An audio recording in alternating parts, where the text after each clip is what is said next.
Hey, everyone. Welcome to another episode of At the Table. It's Jackie King, and I'm so pumped. We are wrapping up our first season of At the Table, and I'm really excited about my next two guests. We are really going to kind of end the season talking about coming alongside the next generation, and I get to invite a new friend.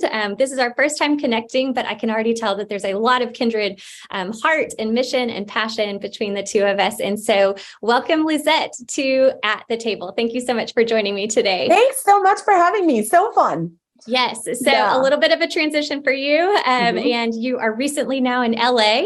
Yep. Just moved from Georgia is what you shared. So why don't you tell me a little bit about you? Let's get to know one another and just kind of do it for all of our listeners to hear. Sounds good. Because why shouldn't everyone just get to know what's happening in my world?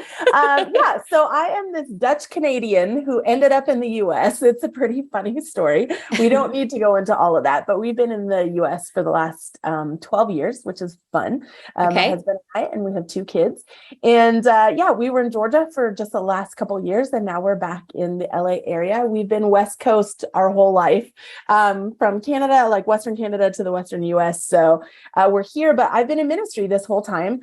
So I started in youth ministry. I love young people.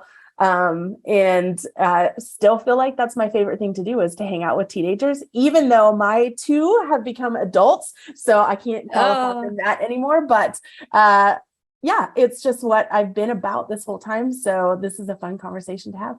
Okay. I got to say, you don't look old enough to have adult children. Thank you so much. Yes. And if you're not watching on YouTube, you're really missing out on her super cute glasses. So if you're only listening to this, you really need to hop online and see her bright smile and cute glasses. So, so we're talking about the next generation, and I'm really, really excited about this. You and I got connected through a mutual friend. We just had Andy Jung from the Fuller Youth Institute here at my church and for our community doing a forum. And I was like, all right, we've got to get this information out on the podcast because it's so, so good. So tell me a little bit about Fuller Youth Institute, your partnership with them, and you working kind of alongside them. Yep. And I think what is unique about y'all's work is just the heavy data emphasis. Like it's not just, like opinions or, okay, we're kind of hearing this, like you are sitting with thousands of students, thousands of teenagers. So tell me a little bit about your work and just kind of the distinctiveness that you guys bring to the table and to churches.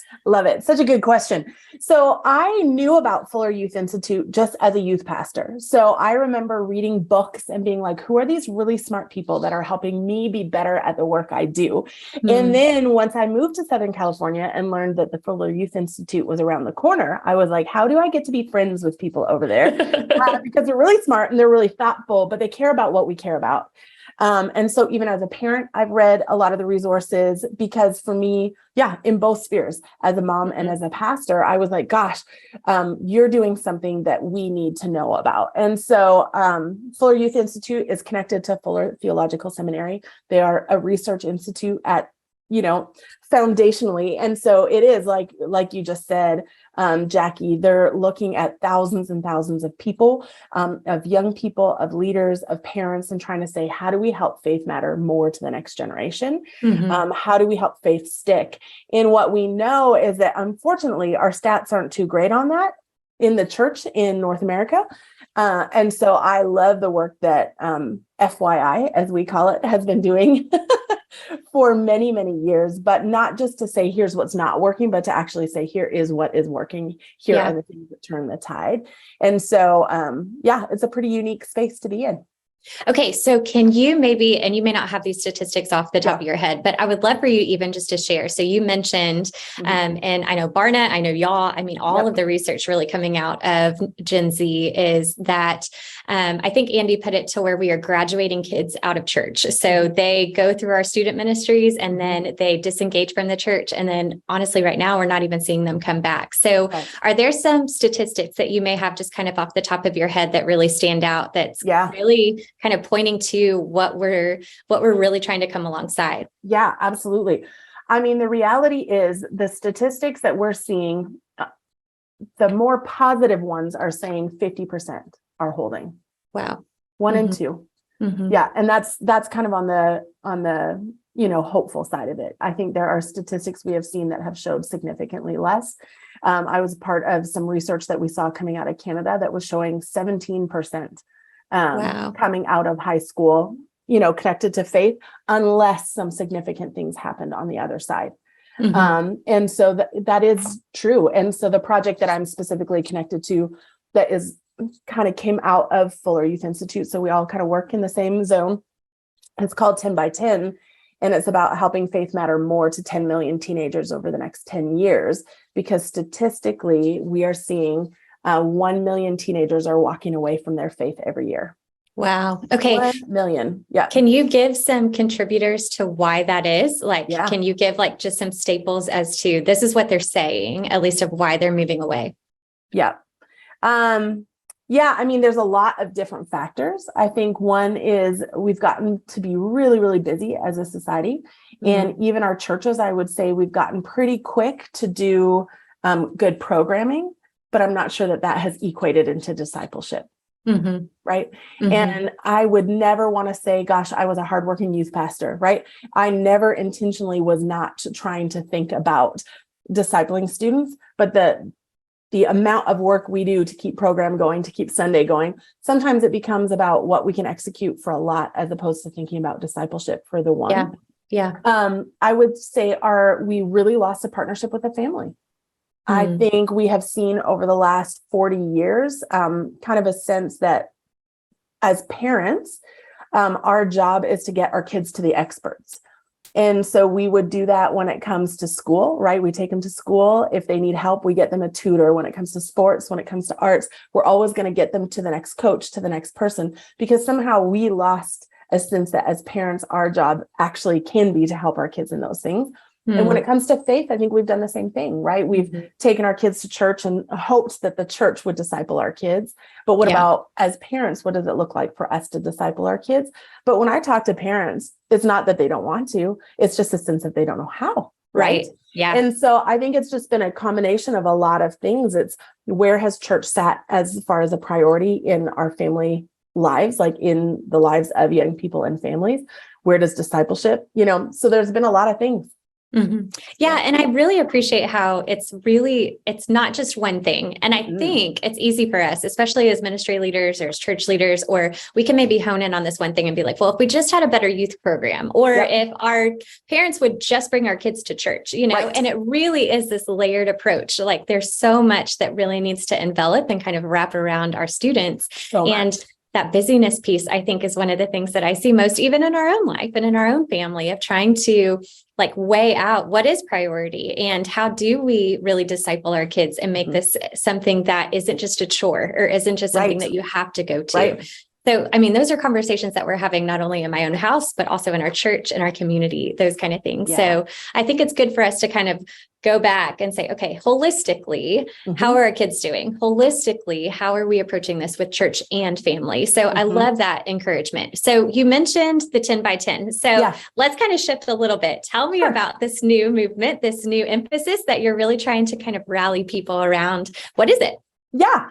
So it really is this idea that what if, I think there's a what if in here. What if we could decide as different church leaders, as different church communities, as different denominations, networks, organizations who probably don't agree on everything. And in fact, we're all pretty sure we don't agree on everything. But what if we could say to this generation, but there is something we agree on.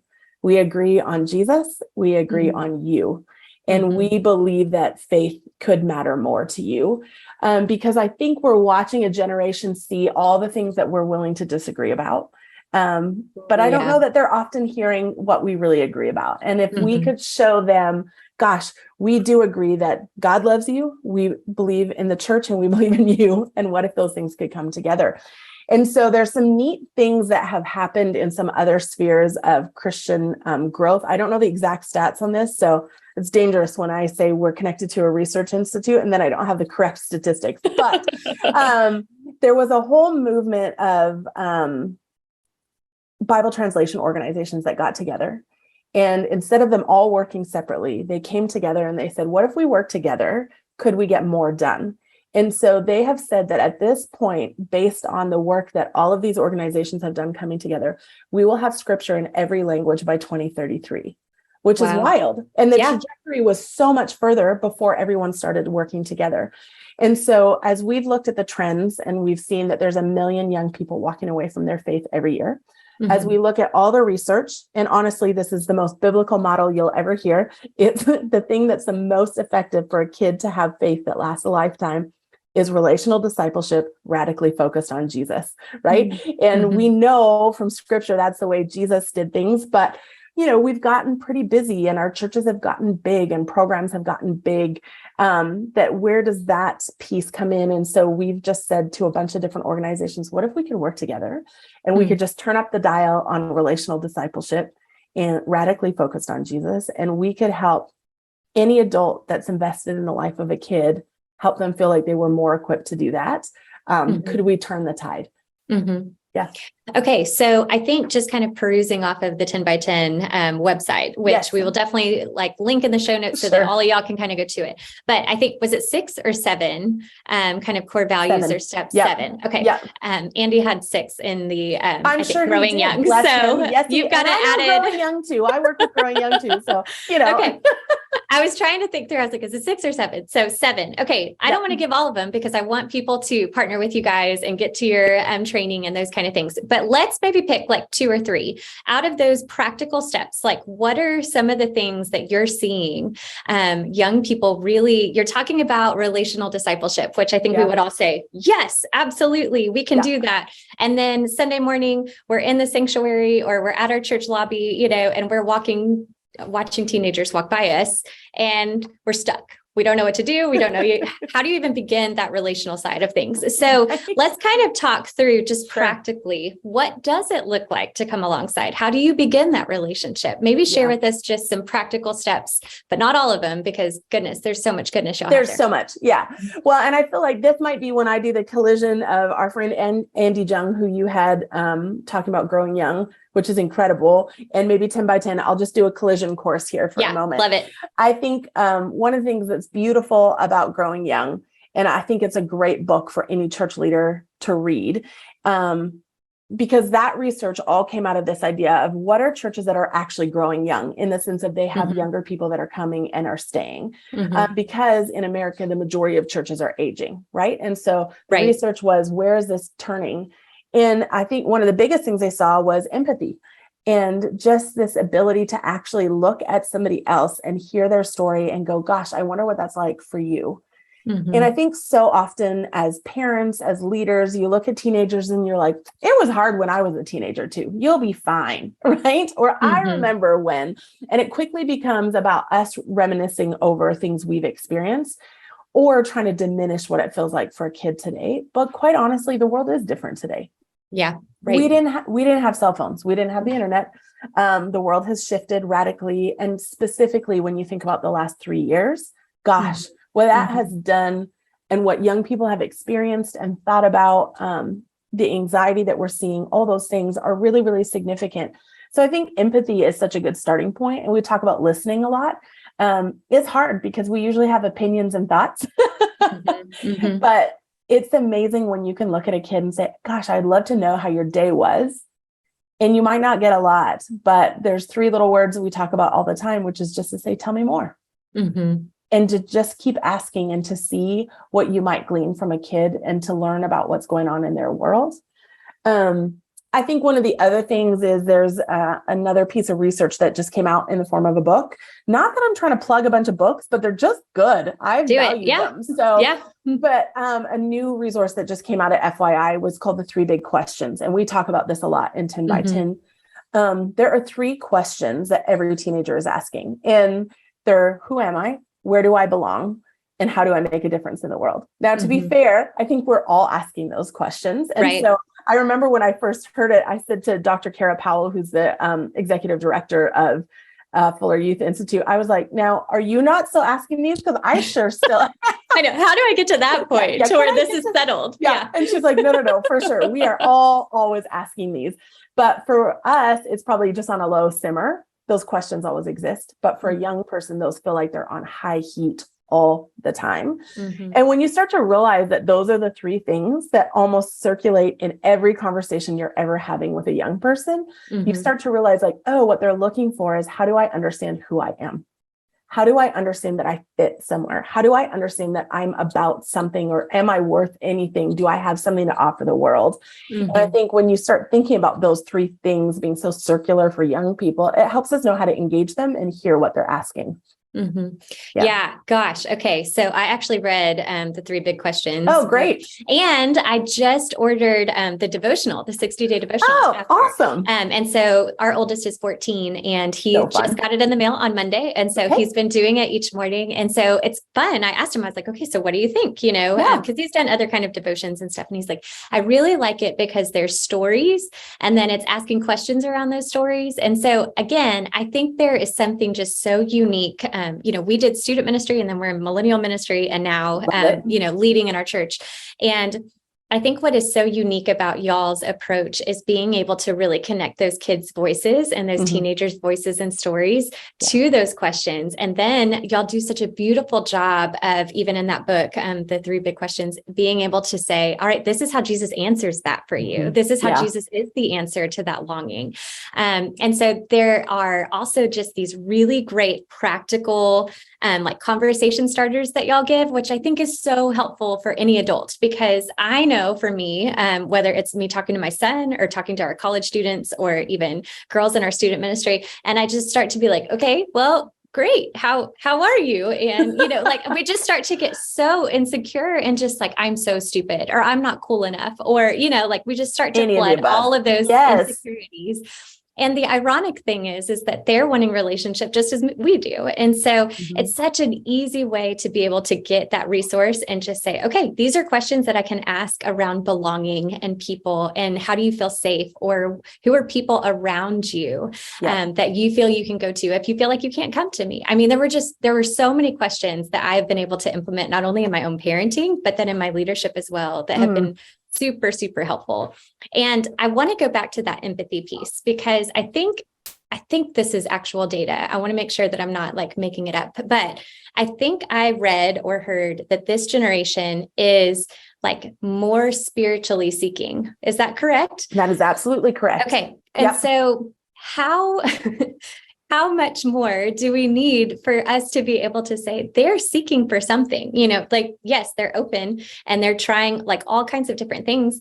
But I feel like that is such an invitation to be able to come in and say, what are you seeing? And what are you struggling with? And how are you seeing these things maybe not connect with your life or the things of the Bible? I mean, it's so much better than just a wall of, no, I don't want to talk about it at all. So can you maybe share even just some of the data or conversations that you've had on like, they really do want to talk about Jesus. They want to talk about hard, beautiful, meaningful things. Yes, absolutely. I always joke that if I wasn't a pastor, I'd be a sociologist and I would see if somebody would pay me to people watch. Yeah. But I think genuinely, right? But I think when we look, like I remember one of my mentors saying, to be an effective leader, Christian leader, especially, you have to be a student of Christ and a student of culture. And I think if you're paying attention to what is happening in culture, to what you're saying, we have these kids that are actually pretty hungry and open to spiritual conversations. And where you see it really oriented around a lot for Gen Z is around justice issues. Right. And I think when we look at the amount of movements that we're seeing and different things that have happened over the last 5 to 10 years, whatever you think about the movements, that's not what I'm referring to, but what we have seen is how many young people are getting engaged in those things. And I think it's because they want to be about something. They have an innate sense that something is wrong in the world, and they would like to find a way to help make it right. Well, isn't that the gospel? Yeah. I mean, the gospel is about, right? Jesus said he came to redeem and restore everything that was broken and lost. And so you have this generation has this like heart thing that says like, gosh, something is wrong. How do we help be a part of it being right? And I think when the church can say, gosh, that's actually gospel. Did you know that God actually cares about that just like you do? Man, that is a conversation opener, right? And there's something there. So I think engaging kids on, gosh, what matters to you? What are you curious about? You know, what are you seeing in the world that you wish you could fix? Have you ever considered that God might care about that also? You know, there's so many things in there, but I think you're right. I think there is such an opportunity, and There's a number of young people that I get to journey with, and they bring great joy to my life. And all of them, I would say, have moments where they're unsure about the church, if I had to be really honest, but they're very okay with Jesus. They're very okay with Jesus because what they see is that Jesus loved a lot of people, and that he did a lot of things that helped bring about change and bring about hope. And so as I watch these young people willing to have that conversation, they're not always sure about, the institution, which is also a little Gen Z. But I think about, there's a young man I know that just has this deep passion for justice when it comes to homelessness. And he's really artistic. And when I met him when he was 15, he was always doodling everywhere. And so it was like, I remember just asking him, like, gosh, what do you want to use your art for? He's like, well, I want to bring about change. And I thought, gosh, I said, that's such a beautiful thing. I think God created so many things to help bring about change. Like, I wonder how those things collide. And I remember seeing not long ago some of his art in a newspaper, and because he was part of something. And I thought, gosh, that is so kingdom. He just doesn't fully know that yet, but he's so open to that conversation. And so I just think, to what you're saying, Jackie, like the ability to just be willing to lean in and be that awkward adult. It's okay. Totally okay. I love it. I love it. Well, and even as you're talking, it just reminds me, even the justice piece and the creativity piece, really does point back to the garden in Genesis 1 and 2, and how we are all infused with the image of God. And so we are getting to reflect that in some ways. And so I think even in my own just leadership and ministry, and being able to take some of those pieces and be like, do you see how God has infused himself in you so uniquely that you get to reflect him in this way? And that light bulb goes off, not only for identity, but then it also goes into their purpose, and that they are able to reflect him and use their gifts and use their abilities in order to be on mission. And so I love how they are not like stagnant. They don't want to be stagnant, which I feel like generally, I want to speak very broadly, but to where some other generations are really fine with being comfortable, and they don't like change, and they don't like to maybe push the status quo. And so what I love about Gen Z is that they are ready to go to work, and they're ready to, stand and make the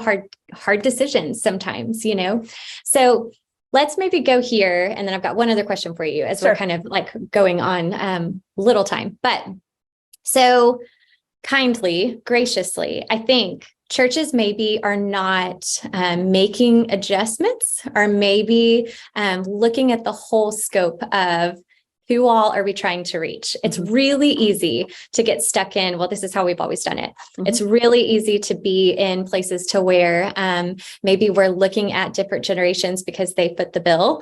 And that's coming at a cost of really reaching these younger kids. So what are ways that maybe, and even you speaking specifically of how, like, just generally, they're not trusting toward the church, the institution. So what are some things in which maybe we're getting it wrong, or where our focus is on the wrong thing? Like, where are, I think people start to really get nervous on, if we're going to reach people, then my church is just going to completely change, right?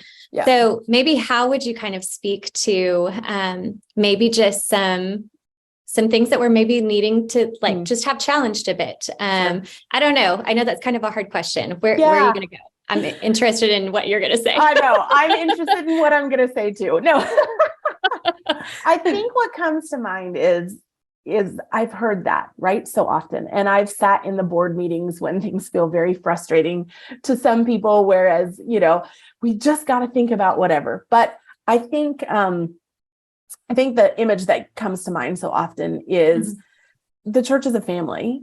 And how have we as families functioned? And I think about Christmas, and I think about going to stay with my parents in Canada, right? And my dad's 85 and my mom's 78.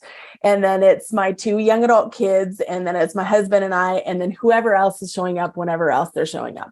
Yeah. And I just think about 3 significantly different generations that are going to try to get around a meal and have conversation that makes sense and enjoy one another, right? And we know if my dad starts on politics, that's a little dangerous because my daughter sees things very differently. And then he's concerned that I have raised her incorrectly because have you seen, Okay, have you been into everybody's homes at Christmas? Like, right. Because I think you're describing everyone Everybody's right now. home. Yes. But I go, but we're so committed to being family. And there would be nothing that would be more heartbreaking to my parents than if my kids didn't want to sit at the table with them. And there is nothing my kids would actually be sadder about than if their grandparents didn't want to sit at the table with them.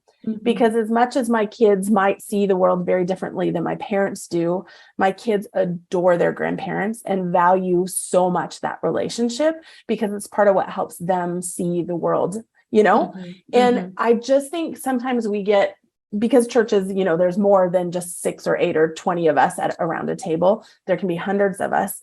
But I think the same image is true. And so I think about the older generations in the church that are so nervous that we're all going off the rails, right? They're so concerned. I mean, gosh, my mom would be upset looking at me right now because my nose ring is in and she prefers if I wear a stud. Like that in itself is very bothersome. And that's okay. I appreciate it. It's a generational thing.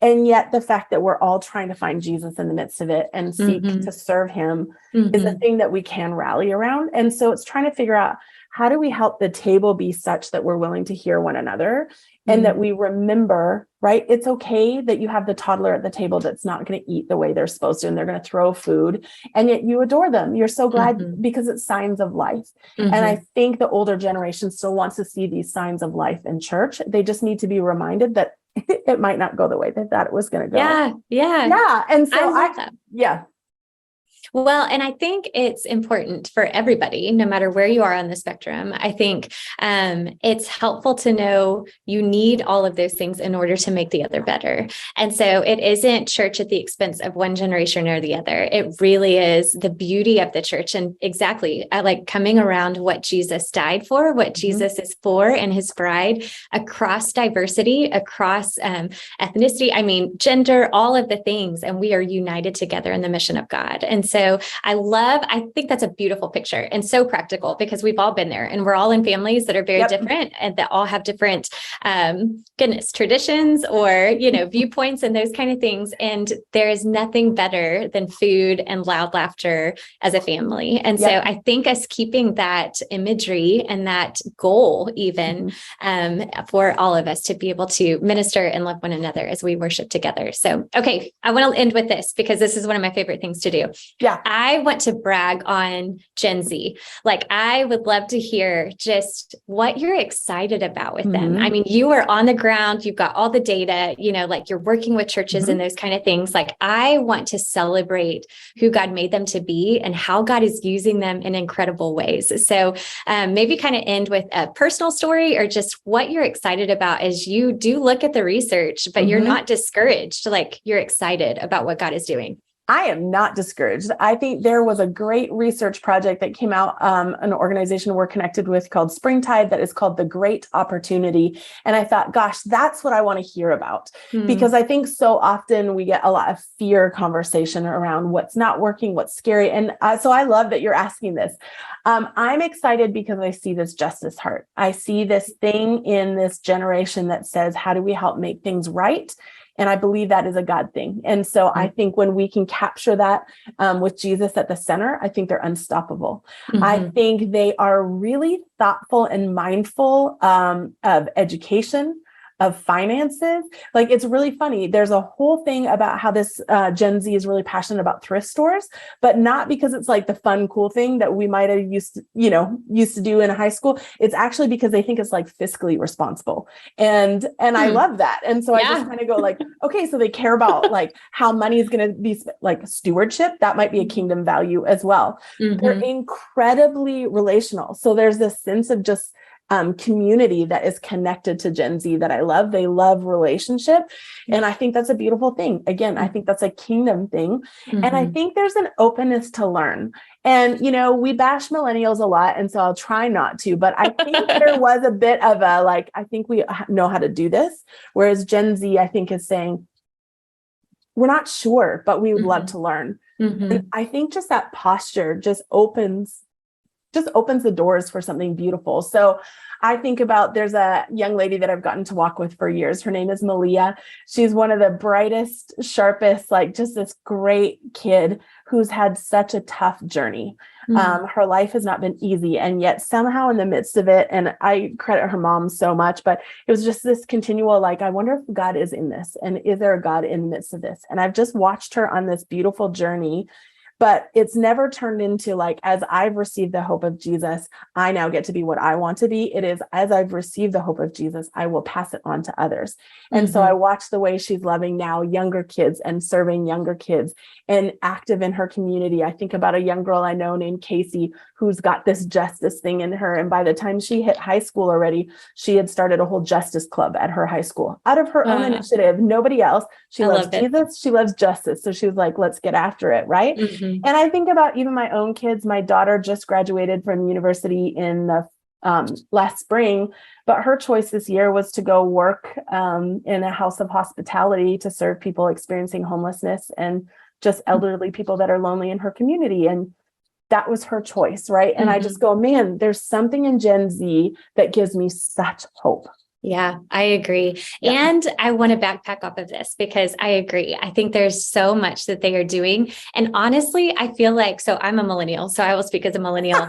They're so much more courageous and so much more willing to like do the hard thing. Yes. And, they get this rap of like, they're always on their phones, and those kind of things, but they care deeply and they're willing to put in the work and do the risk, which I can say personally, I did not do. And so there's so many times where I'm having conversations with our college students. I work in our college ministry, and I'm like, we have so much to learn from y'all on how y'all engage conversation and how you are. I mean, they're constantly talking about how they're sharing Jesus with other people, and goodness, like how disobedient so many of us in the church have been because we're just like, yeah, that's something I'll do next year, and they're like on fire, seeing the need and saying the words and sharing God. And I mean, just doing all of the things. And so I would really hope that as you're listening to this episode, that you're able to really like think through some of the young adults in your life, the students in your life, and be asking them like, hey, this is how I see God working in you. Like, tell me how that's fleshing out. What does it look like on your campus? Tell me about your relationships. And you will be blown away at just how much they love God and they love people. And I love this part. Then it's convicting and challenging to us to follow suit. Right. And so absolutely. I love it. I love talking about them. I love cheering them on, and I love being taught by them. And I think we don't need to miss that piece as maybe bigger sisters or grandparents or aunts and uncles, that we have so much to be able to learn from one another. So I love it. All right. Last minute. Do you have any kind of last minute words, anything to kind of like plug not only the work that you're doing, but then just resources, those kind of things? Well, I think I ended up talking about way too many resources, but what I will say is I think there's this beautiful hope, and that hope exists in us as people of faith, saying that, I think everybody who will listen to this has one young person in their world. Yep. And if you would just take the extra minutes every week to say, who's a kid that I could just listen to, a young person that I'd be willing to listen to and to journey with and to learn from, like you said, and to hear from, that will radically shift the faith trajectory of that young person. And I don't think we realize how important it is for us as adults of faith to spend time with the younger generation. And I think I'd referenced earlier, there was this Canadian study that said as teenagers graduated high school and went on, only 17% were holding on to their faith, unless there was an adult who knew them, who loved Jesus and loved them, that invested in them in those next couple years, just to say, how are you? To connect with them, to ask them about their faith journey, to talk to them about Jesus and church. And that turned to 80%. Wow. From 17 to 80. And it was just the difference of an adult deciding they cared enough to invest and pay attention. And so I just want to say, if you're an adult, invest in a young person. That is about kingdom work. I love it. Yeah. Such a good and encouraging challenge, I think, for all of us. So at the end of this episode, after listening to this, there's one kid, there's somebody that has come to mind as you've listened to all of this. Maybe it's a son, maybe it's a daughter or a neighbor or a niece. And so I would love for you to text them right now and say, hey, let's grab coffee, or let's go get ice cream, or let's go on a walk, or whatever it is that you think they would like to do, or maybe even ask them, hey, I really want to spend time with you. What do you want to do? And see how they answer. And I would love to hear just how that investment, that intentionality plays out. So you can email, Twitter, all the things, but I want to implore you, go and find a young person and see what God does. So Lisette, I'm so thankful for you. I'm thankful for your work. I'm thankful for your energy and your passion to come alongside, and even more so to really help equip leaders like me and our listeners and moms and dads. And just like, we have the heart. I think we totally have the heartbeat of wanting to see Jesus in this next generation. And so I'm really grateful for you and your work, and FYI coming alongside and helping us do it. Thank you so much. And thanks for doing this. This is an incredible conversation. It's important. Yes. Well, I will make sure to get all of the show notes and links and resources. Gosh, they have a ton. And so I'm going to put a few in there, but then you can spend a ton of time just on their conversation starters. They've got resources for youth leaders, parents, all kinds of things. That book, 3 Big Questions, is a great resource as well. So we'll make sure to put all of that in the show notes. And I hope that you'll join me next week for our last episode of the season, talking about all the things that are happening on college campuses and how to reach our college students. So we will see you next week. Thanks so much for joining us.